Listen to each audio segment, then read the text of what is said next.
Good morning बच्चों, कैसे हैं आप सभी। मैं आशा है कि आप सभी पूर्ण रूप से स्वस्थ होंगे और जो भी आपको ऑनलाइन के माध्यम से पढ़ाया जा रहा है उसे आप बहुत अच्छे तरीके से पढ़ रहे होंगे और समझ रहे होंगे। तो बच्चों, आज मैं आपकी विषय अध्यापक स्नेहलता श्रीवास्तव कक्षा 7 के बच्चों को पाठ 5 कड़वी मिठाई नामक पाठ पढ़ाने जा रही हूँ, जिसे आप बहुत ध्यानपूर्वक पढ़ेंगे और समझेंगे। ये एक कहानी है, इसे हम कहानी के तौर पर भी समझा सकते थे, लेकिन नहीं, हम आपको एक एक लाइन का अर्थ बताएंगे, एक एक लाइन आपको पढ़ाएंगे, जिससे कि आप प्रश्नों के उत्तर बहुत अच्छे तरीके से ढूंढ लें और रिक्त स्थान भी आराम से ढूंढ लें। अगर हम कहानी के रूप में बता देंगे तो हम कहानी सुनाते चले जाएंगे, आप सुनते चले जाएंगे, आप पाठ में देखेंगे ही नहीं कि कहाँ पे क्या लिखा हुआ है। इसलिए हम आपको एक एक लाइन पढ़कर बताएंगे और जितने बच्चों के पास किताबें हैं वो अपनी किताब खोलकर बैठ जाएं। पाठ 5 कड़वी मिठाई और एक एक लाइन पढ़ें। एक एक लाइन पढ़ने से ये सही रहता है कि आपको कुछ ढूंढना है तो आपको तुरंत पता चल जाएगा कि इस पैराग्राफ में ये चीज है। तो आइए हम पढ़ाते हैं आपको कड़वी मिठाई। बच्चों, मिठाई भी है और कड़वी भी है। मिठाई कहीं कड़ू होती है? नहीं, कड़ू होती है। ठीक है, तो आइए इस कहानी को हम पढ़ते हैं कि मिठाई कड़वी कैसे है। इजराइल के, बहुत ध्यान से एक एक लाइन पढ़ना, एक एक अक्षर को पढ़ना। इजराइल के एक छोटे से शहर में एक अमीर आदमी रहता था। इजराइल एक देश है, उसमें एक छोटे से शहर में एक जो है अमीर आदमी रहता था। उसका नाम था कादिस। उसका नाम क्या था? कादिस। कादिस का इकलौता बेटा था अफजल। देखने में सुंदर पर स्वभाव से आलसी था। स्वर्ग की कहानियां बहुत अच्छी लगती थी उसे। वह हर एक से कहानी सुनने का आग्रह किया करता, हरदम कहानियों में खोया रहता था। बच्चों, बहुत धनी बाप का बेटा था, लेकिन आलसी बहुत था और उसे कहानी सुनने का बहुत शौक था। वो हमेशा कहानियां ही सुना करता था। अफजल ने सुना था। उस बच्चे का क्या नाम था? अफजल। पिता का नाम था कादिस और देश था इजराइल और बच्चे का नाम था अफजल। अफजल ने सुना था स्वर्ग में सब आराम करते हैं। अफजल ने ऐसा सुना था कि स्वर्ग में रहने वाले सभी लोग आराम करते हैं। वहाँ किसी को कोई काम नहीं करना पड़ता, इच्छा करते ही हर चीज मिल जाती है। बच्चों को स्कूल भी नहीं जाना पड़ता है, फरिश्ते सारा काम कर जाते हैं। वह स्वर्ग की तुलना अपने घर से करता तो परेशान हो जाता। यहाँ तो माँ हर समय चिल्लाती रहती, हर समय डांट फटकार सुनाया करती थी। तो बच्चों, घर में तो यही होता है भाई, घर में सारी चीजें तो मतलब जैसा हम चाहते हैं वैसा हमारे घर में नहीं होता है। और स्वर्ग में देवता निवास करते हैं, वहाँ फरिश्ते होते हैं, वहाँ पे जो भी लोग मांगते हैं खाना तो खाना मिल जाता, बिना काम धाम करे वहाँ पे सारा सामान मिल जाता। तो अफजल भी यही चाहता था कि स्वर्ग की तरह हमें मनचाहा सामान मिल जाए। और घर में माँ हर समय डांट फटकार लगाया करती थी, इसलिए उसे घर में अच्छा नहीं लगता था। अफजल सोचता रहता, वो चाहता था कि किसी तरह स्वर्ग चला जाए, लेकिन उसे पता था मनुष्य मरने के बाद ही स्वर्ग जाता है। बस उसने मरने की ठान ली। अब अफजल स्वर्ग के सुख के बारे में सोचने लगा कि स्वर्ग में बहुत सुख है, वहाँ लोग आराम करते हैं, तो हम कैसे स्वर्ग जाएं। लेकिन उसने सुना था स्वर्ग व्यक्ति मरने के बाद ही जाता है, मरने के बाद ही व्यक्ति स्वर्ग जाता है। तो अब उसने ठान ली कि हम मरेंगे। वह चुपचाप जाकर बिस्तर पर लेट गया। जो भी उसे उठाने आता उससे कह देता मैं तो मर गया हूँ, और खाना पीना छोड़ दिया। माँ बहुत दुखी हो गई, उसने समझाया। वो बोला, माँ तुम मुझसे कैसे बात कर रही हो, मैं तो मर चुका हूँ। वो बिस्तर पर लेट गया और जो भी उससे बात करने आता, उसे उठाने आता, तो उससे वो कहता कि मैं तो मर गया हूँ। बच्चों बताओ, कोई मर जाता है तो बोलता है, लेकिन अफजल जो है मरने का बहाना कर रहा था। अब उसकी माँ आई उसे जगाने के लिए, उसे उठाने के लिए, तो वो कहता है माँ तुम मुझसे कैसे बातें कर रही हो, मैं तो मर चुका हूँ। उसकी बहकी बात सुनकर घर वाले बहुत दुखी हुए। माँ जैसे तैसे करके उसे कुछ खिलाती, पर अफजल दिन प्रतिदिन कमजोर होता गया। कई हकीम वैद्य आए, पर वे कुछ भी न कर सके। हर बात के जवाब में अफजल यही कहता कि मैं तो मर चुका हूँ। अब बच्चों, घर वाले बहुत परेशान हो गए। अफजल जो भी आता उससे कहता मैं मर गया हूँ, ना खाता था ना पीता था। माँ किसी तरह जबरदस्ती उसको खिला देती थी, लेकिन वो बहुत कमजोर हो गया और दुबला पतला हो गया। सारे घर वाले उससे बहुत परेशान हो गए। अफजल की माताजी एवं पिताजी की चिंता का ठिकाना न रहा। अफजल और उसके माता पिता बहुत चिंतित हो गए। वे इसी फिक्र में थे कि अपनी इकलौती संतान को कैसे बचाएं। बेवकूफी भरी हट कर ली और मौत के दरवाजे पर जा खड़ा हुआ। अब बच्चे ने क्या किया, मौत भरी हट कर ली और वो मौत के दरवाजे पर जा पहुंचा। आखिर अफजल के पिता कादिश डॉक्टर योत्स के पास गए। बच्चों बहुत ध्यान से पढ़ना, आपके प्रश्नों के उत्तर इन्हीं लाइनों में, इन्हीं पंक्तियों में छिपे हुए, इन्हीं पैराग्राफों में हैं, इसलिए हम आपको एक एक लाइन पढ़ा रहे हैं, आप एक एक लाइन ध्यान से पढ़िए। आखिर अफजल के पिता कादिश डॉक्टर योत्स के पास गए। वे एक मशहूर डॉक्टर थे। डॉक्टर योत्स ने सारी बात सुनने के बाद कहा, मैं उसका इलाज कर सकता हूं, पर एक शर्त है, मैं जैसा कहूंगा वैसा ही आपको करना पड़ेगा। अब कादिश जो अफजल के पिता थे वो बहुत दुखी हो गए, उदास हो गए और परेशान होकर डॉक्टर योत्स के पास गए और उनसे सारी बात बताई। तो डॉक्टर योत्स ने कहा कि मैं इस बीमारी को ठीक कर सकता हूँ, इसका इलाज कर सकता हूँ, लेकिन आपको वही करना पड़ेगा जो हम कहेंगे, मरता क्या ना करता। कादिश ने डॉक्टर योत्स की बात शर्त मान ली। बात बेटे की जीवन को बचाने की थी। डॉक्टर योत्स कादिश के पास गए। उन्होंने एक मकान के कमरे को खूब सुंदर ढंग से सजाया, पलंग पर फूल बिखेर दिए, कई नौकर परियों के पंख लगाकर देवदूत बन गए। कमरे की दीवारों पर लिख दिया गया स्वर्ग लोग। इसके बाद डॉक्टर योत्स कादिश के साथ अफजल के कमरे में गए।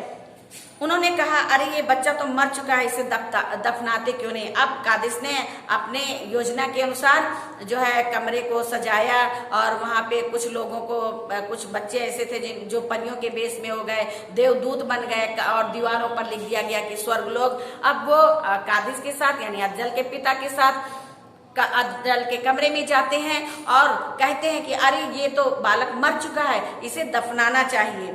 झूठ मूठ की अर्थी बनाई गई। डॉक्टर योत्स की बात सुनकर अफजल खुशी से चहचहाने लगा। उसने कहा, मैं तो कब से यही कह रहा था, दफनाने के बाद ही तो मैं स्वर्ग जाता है आदमी, दफनाने के बाद ही तो स्वर्ग आदमी जाता है। झूठ मूठ की एक अर्थी बनाई गई। फिर उस पर अफजल को लिटाकर सब कब्रिस्तान की ओर ले चले। इस बीच बेहोशी की दवा सूंघने से अफजल नींद में डूब गया। तब उसे विशेष रूम में सजाए गए कमरे में ले जाया गया। अब क्या हुआ, डॉक्टर योत्स ने अपनी योजना के अनुसार एक अर्थी बनवाई। अर्थी में अफजल को लिटाया गया। अफजल तो यही चाहता ही था कि मैं मर जाऊं और स्वर्ग चला जाऊं और वहां बैठे बैठे आराम से खाऊं पीऊं मौज मस्ती करूं। तो सब लोग उसे कब्रिस्तान ले गए और कब्रिस्तान में जो है ले गए तो वो वहां वो उस कमरे में ले गए जिस कमरे को स्वर्ग बना करके सजाया गया था। अब अफजल की आंखें खुली। जब सब लोग दफना के मतलब उसको बेहोशी की भी दवा दे दी गई थी कि जब तक ये सब कार्यक्रम होगा तब तक उसे होश नहीं आएगा। अब अफजल की आंखें खुली तो हैरानी से चारों ओर देखने लगा। जब अफजल को उसी कमरे में ले जाया गया और बच्चों जब बेहोशी की दवा का असर खत्म हो गया तो उसकी आंख खुली तो उसने चारों तरफ देखा। दीवार पर लिखे शब्द पढ़कर वो बहुत खुश हुआ। जब दीवारों पर चारों तरफ देखा कि स्वर्ग लोग तो बहुत खुश हुआ। वो समझ गया कि मरने के बाद वो सचमुच स्वर्ग में आ गया है। वहां ना उसके माँ बाप थे, ना ही दोस्त, गली मोहल्ले वाले भी दिखाई नहीं दे रहे थे। थोड़ी देर बाद देवदूत की पोशाक में परी जैसे पंख लगाए एक नौकर आया। उसने कहा, अफजल स्वर्ग में तुम्हारा स्वागत है, मैं देवदूत हूँ। अब थोड़ी देर बाद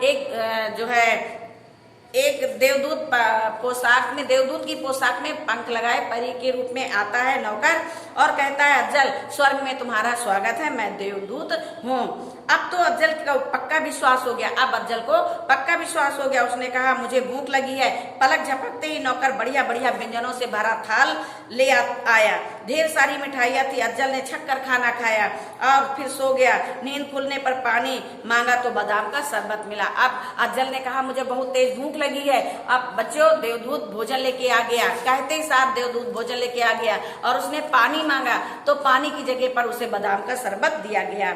शरबत पीकर अफजल ने पूछा, कितना समय हुआ।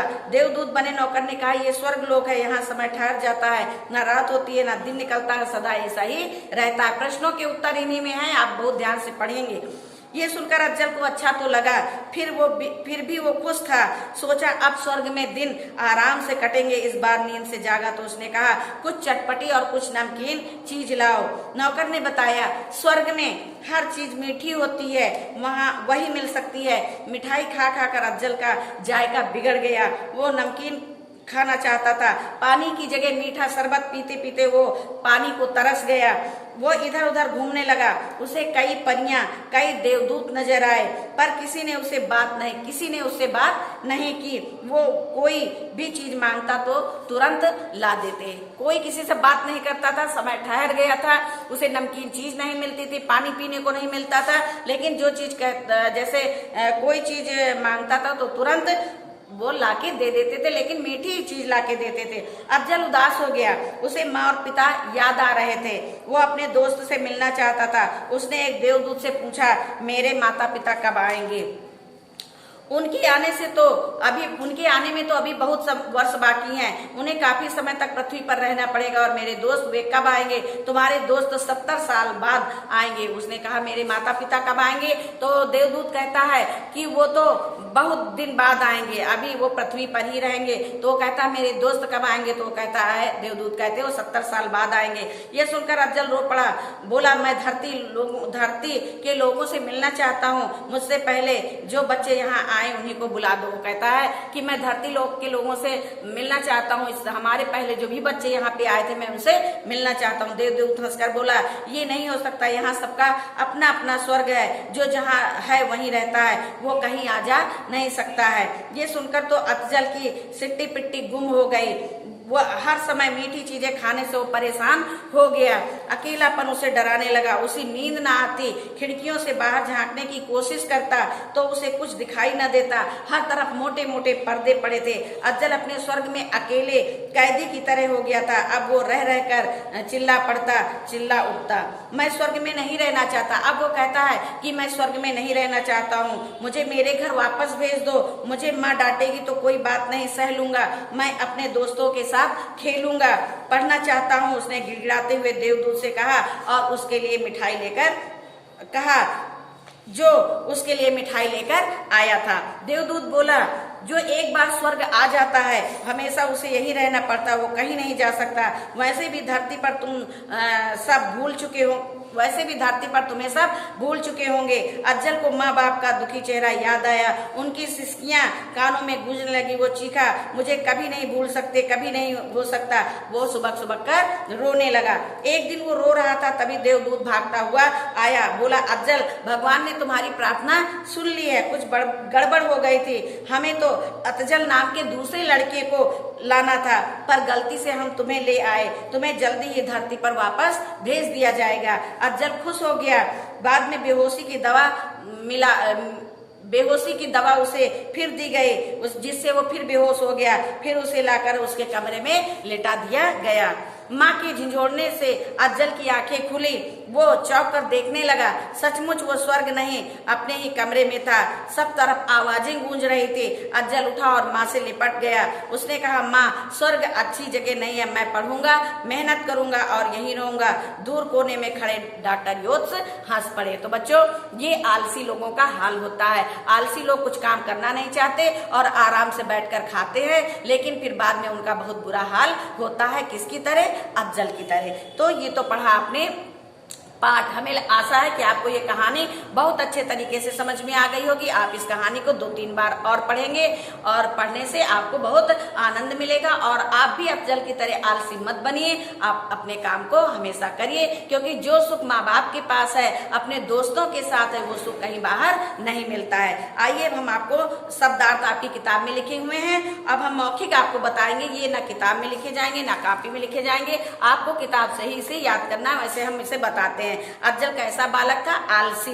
अफजल मरना क्यों चाहता था? स्वर्ग जाने के लिए। अफजल के पिता डॉक्टर योत्स के पास क्यों गए? अफजल को ठीक करने के लिए। अफजल स्वर्ग में उदास क्यों हो गया? मीठा खाते खाते, तथा वहां उसके माता पिता और दोस्त नहीं मिल रहे थे। अंत में अफजल ने स्वर्ग के बारे में क्या कहा? अंत में अफजल ने स्वर्ग के बारे में कहा कि ये अच्छी जगह नहीं है। अब इसके प्रश्न उत्तर आपको PDF के माध्यम से भेजे जाएंगे, जिसे आप लिखेंगे और याद करेंगे। अब गद्यांश है, इसको ध्यान पूर्वक पढ़ करके आपको इस प्रश्नों के उत्तरों को लिखना है। आप गद्यांश सब पढ़ रहे हैं। अब जब अफजल की आंखें खुली तो हैरानी से चारों ओर देखने लगा। दीवार पर लिखे शब्द पढ़कर वो बहुत ही खुश हुआ। वो समझ गया कि मरने के बाद सचमुच में वो स्वर्ग आ गया है। वहां न उसके माँ बाप थे, ना ही दोस्त, गली मोहल्ले वाले भी दिखाई नहीं दे रहे थे। अब प्रश्न है, अफजल स्वर्ग क्यों जाना चाहता था? क्योंकि स्वर्ग में सब आराम करते हैं। अफजल ने स्वर्ग में क्या देखा? दीवार पर लिखे। अफजल ने स्वर्ग में क्या देखा? अफजल ने स्वर्ग में जो है दीवार पर लिखे शब्द देखे, या अफजल ने वहां पे परी और देवदूत देखे। अफजल ने स्वर्ग जाने का कौन सा तरीका अपनाया? मरने का। ठीक है, इनकी समानार्थी शब्द लिखो। हैरानी, वो आंख, नेत्र, हैरानी, आश्चर्य, खुश, प्रसन्न और दोस्त, मित्र।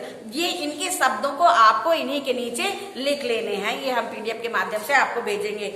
अब है रिक्त स्थान। कादिश का इकलौता बेटा था अफजल।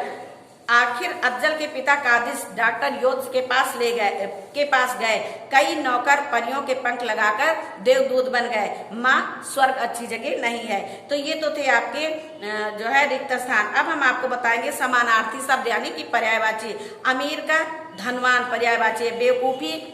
बेवकूफी की पर्यायवाची है, समानार्थी शब्द है। मूर्खता, पानी का अम्ब और माँ का जननी। तो इस प्रकार बच्चों ये पाठ अब आज यहीं पे समाप्त होता है। धन्यवाद।